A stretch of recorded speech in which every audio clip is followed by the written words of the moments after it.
हाँ जी बेटा, स्टार्ट करें। तो देखो, डायग्रामेटिकली रेप्लिकेशन को समझा दिया। दो हमारे हो चुके थे कि सबसे पहले जो मोनोफॉस्फेट रहते हैं पेयर्स, वो ट्राइफॉस्फेट में चेंज हो जाएंगे, और हमने 3 एंजाइम्स के नाम पढ़े जो कि डीएनए को ओपन करके उसको स्टेबिलिटी देते हैं। अब आ जाओ आरएनए प्राइमर।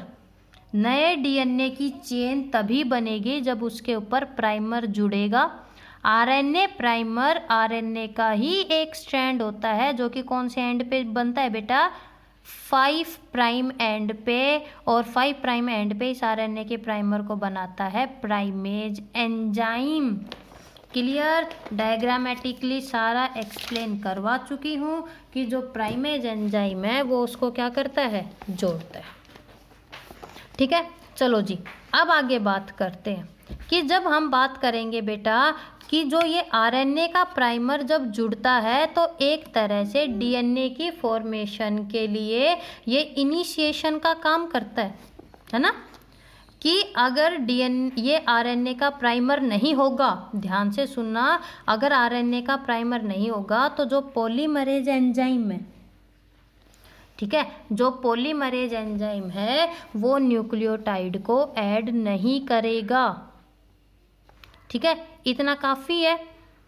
तो अब आगे क्या कहता है कि एक और एंजाइम रहता है, जैसे कि प्राइमेज तो हमारे प्रोकैरियोट्स में, प्राइमोज जो कि बाकी प्रोकैरियोट्स वगैरह में देखने को मिलता है। ठीक है बेटा, फिर बाद में लास्ट में क्या होता है, जैसे ही चेन बन जाती है जो आरएनए प्राइमर है वो हटा दिया जाता है, और जो गैप आता है ये बहुत इंपॉर्टेंट है, एम्स में पूछा गया था कि आरएनए प्राइमर तो हटेगा क्योंकि डीएनए में आरएनए का काम है नहीं, तो अब उस आरएनए की जगह को फिल कौन करेगा। जब हम घर बनाते कई बार कमरे में एक स्पेस नहीं छोड़ देते हैं, छोटा सा होल छोड़ देते हैं, फिर उसको एक ईंट के छोटे से टुकड़े से भर दिया जाता है, तो वो जो छोटा सा टुकड़ा है वो है डीएनए पॉलीमरेज 1 इन प्रोकैरियोट्स। ध्यान से सुनना, डीएनए पॉलीमरेज 1 इन प्रोकैरियोट्स और polymerase beta in the eukaryotes. क्या नाम है, polymerase beta in case of eukaryotes. ठीक है, अब आ जाओ इसी पॉलीमरेज एंजाइम के बारे में कि जब हम प्रोकैरियोट्स की बात करते हैं, प्रोकैरियोट्स में बेटा 3 टाइप के पॉलीमरेज हैं, and DNA dependent DNA polymerase की बात हो रही है, पॉलीमरेज 1, 2 और 3।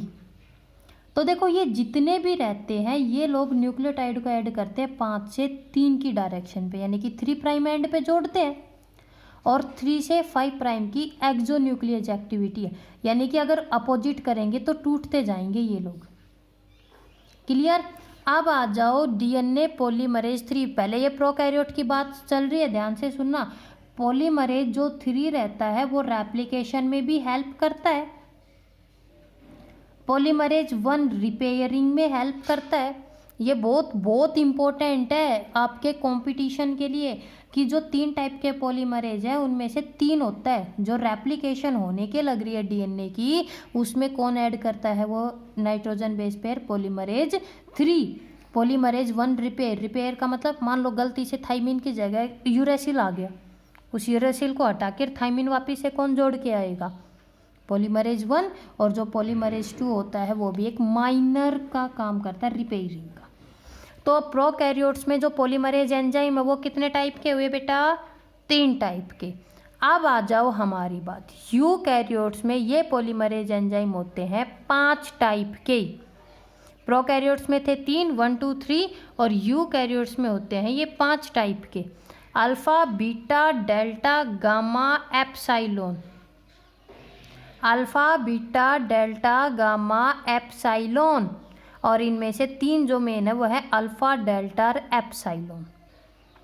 ठीक है, पॉलीमरेज डेल्टा 2 स्ट्रैंड बताए थे ना, लीडिंग और लैगिंग, तो वो जो कंटिन्यूस स्ट्रैंड बनता है बेटा वहाँ पर तो रहता है कौन सा, पॉलीमरेज डेल्टा, और जो दूसरा था जिसका नाम था लैगिंग स्ट्रैंड उसके ऊपर कौन सा एंजाइम था, पॉलीमरेज अल्फा। क्लियर? चलो जी, अब उसके बाद आ जाओ बेस पेयरिंग की बात। बेस पेयरिंग का मतलब वही है कि जब अपोजिट स्ट्रैंड बनने शुरू होते, रेप्लिकेशन फोर्क बनी, टेम्पलेट का काम शुरू हुआ, अब जो ट्राइफॉस्फेट रहते हैं वो आ जाएंगे, एक्सपोज हो जाएंगे, और अपोजिट देखो, ए के अपोजिट टी बनेगा, टी के अपोजिट ए बनेगा, सी के अपोजिट जी बनेगा। इसको हम बोलते हैं बेस पेयरिंग। और जब ये बेस पेयरिंग होती रहती है तो एक चेन बननी शुरू हो जाती है। बेटा ये कह रहा है ये कि जब धीरे धीरे करके स्टार्ट हुआ तो ये बेस पेयरिंग स्टार्ट हुई, और देखो जब ये बढ़ती गई तो 2 चेन बनने लग गई ना। इसी को हम क्या नाम देते हैं, चेन फॉर्मेशन के नाम से जानते हैं। कि जब हम बात करेंगे किसकी, प्रोकैरियोट्स की, प्रोकैरियोट्स के अंदर चेन की फॉर्मेशन में तो हेल्प करेगा पॉलीमरेज 3, ठीक है। और हमारे यूकैरियोट्स के अंदर हेल्प करता है डेल्टा और एप्सिलॉन। ये बहुत इंपॉर्टेंट है, बोर्ड में या नीट में, एम्स में, जिपमर में, कहीं भी आप चले जाओ इनके नाम अलग पूछे जाएंगे। प्रोकैरियोट्स में कौन करता है, यूकैरियोट्स में कौन करता है, और ये आपको याद करने पड़ेंगे। डीएनए पॉलीमरेज एक कॉम्प्लेक्स होता है जिसकी 7 यूनिट्स होती हैं, ठीक है। जब ये चेन चलती रहती है तो फाइनली जब ये काम पूरा होने लगता है, जो प्राइमर रहेगा, आरएनए जो प्राइमर रहता है वो हट जाता है, और जो गैप रहता है उसको डीएनए पॉलीमरेज 1 क्या करता है बेटा, फिल कर देता है। डीएनए पॉलीमरेज, देखो डीएनए पॉलीमरेज सिर्फ 5 से 3 की डायरेक्शन में ही ऐड कर सकता है, यानी कि वो सिर्फ 3 प्राइम एंड पे क्या करता है, उन चीज़ों को जोड़ता है। किसको जोड़ता है, नाइट्रोजन के बेस पेयर को। और यही कारण है, इसकी वजह से एक स्ट्रैंड तो रहेगा जो कंटिन्यू बनता जाता है जिसको बोलेंगे लीडिंग, ठीक है। दूसरा बनता है लैगिंग। अब सुनो ध्यान से, उस लैगिंग स्ट्रैंड को हम नाम देते हैं ओकाजाकी फ्रैगमेंट। वो जो टुकड़े बने हैं ना लैगिंग पे, और एक टुकड़े में लगभग 1000 से 2000 बेस पेयर रहते हैं प्रोकैरियोट्स में, और 100 से 200 बेस पेयर रहते हैं यूकैरियोट्स में। बेटा जब भी ओकाजाकी फ्रैगमेंट बनेगा तब एक नया प्राइमर जुड़ेगा, क्यों, क्योंकि धीरे धीरे करके। और जब ये काम पूरा हो जाता है तो जब एक एंजाइम, लास्ट एंजाइम याद कर लेना अब, डीएनए लाइगेज, उन सारे के सारे प्राइमर को हटाएगा और देखो एक उन सारे टुकड़ों को जोड़ देता है। समझ गए। तो इसका क्या मतलब हुआ, जब डीएनए की रेप्लिकेशन हो रही थी तो एक तो कंटिन्यू बन रहा था, दूसरा टुकड़ों में बन रहा था, इसलिए हमने डीएनए की रेप्लिकेशन को नाम दिया सेमी डिसकंटिन्यूअस। कंटिन्यू है एक स्ट्रैंड और दूसरा क्या है, सेमी डिसकंटिन्यूअस होता है, ठीक है। अब मैकेनिज्म का टॉपिक हुआ कंप्लीट। अब आ जाओ प्रूफ रीडिंग। प्रूफ रीडिंग का क्या मतलब होता है बेटा, डीएनए से जब डीएनए बनता है तो कोई 200% गारंटी थोड़े है कि बिल्कुल एक्यूरेट बनेगा, है ना। कई बार गलत बेस पेयर जुड़ जाता है। डीएनए से जब डीएनए बनता है तो कई बार गलत बेस पेयर जुड़ जाता है।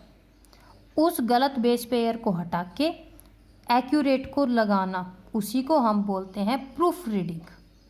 और ये प्रूफ रीडिंग का काम करता है पॉलीमरेज 3।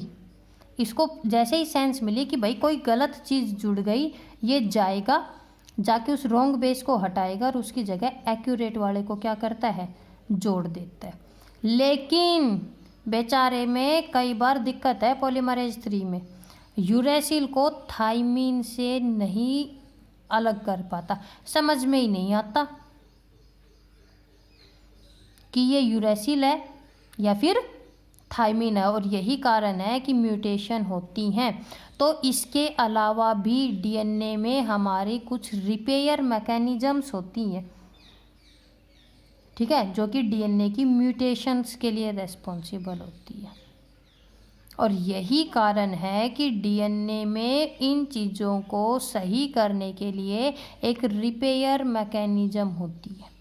पॉलीमरेज 3 तो इतना नहीं कर पा रहा था, पॉलीमरेज 1 काफ़ी अच्छे से काम करता है बेटा। जो गलत जुड़ गया उसको हटाएगा, मान लो ये AT और U आ गया, इस U को हटाएगा, इसकी जगह T लगाना है, A लगाना है, वो काम करेगा पॉलीमरेज 1 कि वो आएगा और उसको जोड़ेगा। अब मान लो ये था इस तरह, यहाँ पर यूरेसिल जुड़ गया पॉलीमरेज 1 आया और इसने इस यूरेसिल को हटा के थाइमिन तो जोड़ दिया, लेकिन ये दोनों स्ट्रैंड तो अलग हो गए ना। जो स्ट्रैंड था वो बीच में से ब्रेक हो गया। इस ब्रेकेज को सील करेगा लाइगेज। लाइगेज यहाँ पे जुड़ जाएगा और जो डीएनए रहेगा बेटा वो फिर से वो क्या कर जाता है, कंप्लीट बन जाता है। ठीक है, तो इस तरह हमारी जो रेप्लिकेशन का जो प्रोसेस था इनके अंदर वो हुआ कंप्लीट, कि इस तरह जो डीएनए रहता है वो अपने आप की कॉपी बनाता है। जीन्स और एंजाइम्स के बारे में तो आप सब ने पढ़ रखा है।